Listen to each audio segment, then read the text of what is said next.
name is Duran. Thank you all for taking time out of your lives to learn a little bit more about xeriscape gardening. Homeowners use a staggering amount of water, which equals money per year, to irrigate their lawns and flower beds.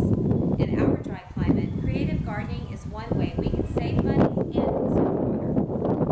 Xeriscape gardening combines native plants and natural elements that not only conserve water, but also provide an attractive, low-maintenance alternative to traditional gardening.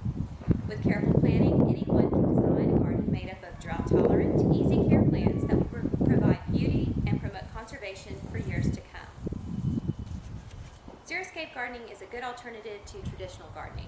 Traditional landscapes often include plants from other regions and even from other countries.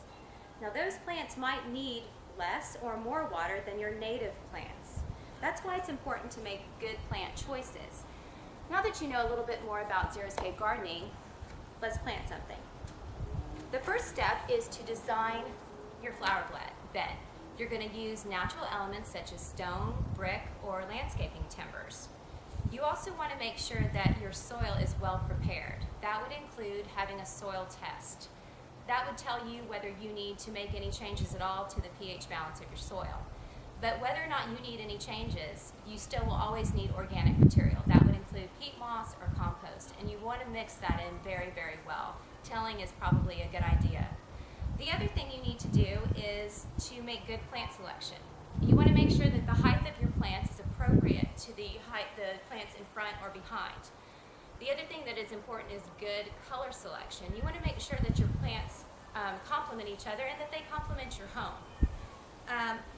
Some good choices for our dry climate could be, as far as shrubs, you could do Ixora. You could also do Indian hawthorn, pittosporum, Japanese boxwood, or in this case, blue plumbago. If you're using a ground cover, you might choose bougainvillea, blue days, or mandevilla. If you'd like to spice it up with a little color, you might want to try hibiscus or Mexican heather.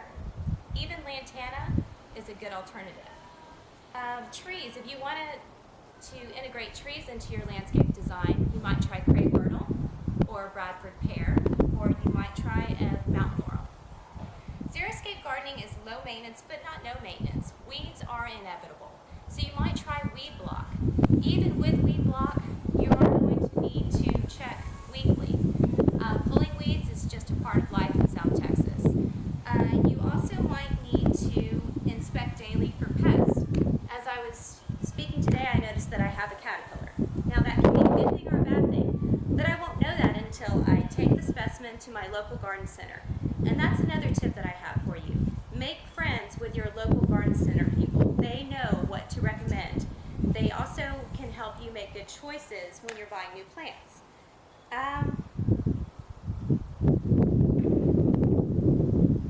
I always recommend natural pesticides. That's something that I think is important to our environment. We always try to make good conservation choices when we're gardening. Watering depends on several variables, but I will tell you that I don't water until my soil is completely dry.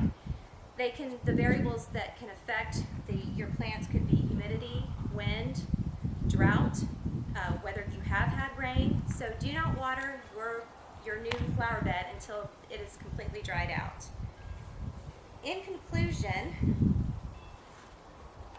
designing a successful xeriscape garden requires some planning, some research, and commitment on your part. But xeriscape gardening provides a way to conserve money and water while presenting beautiful style and design. Native plants are healthier, and in our dry climate, water conservation goes a long way in saving money. Thank you guys for your time. Hey!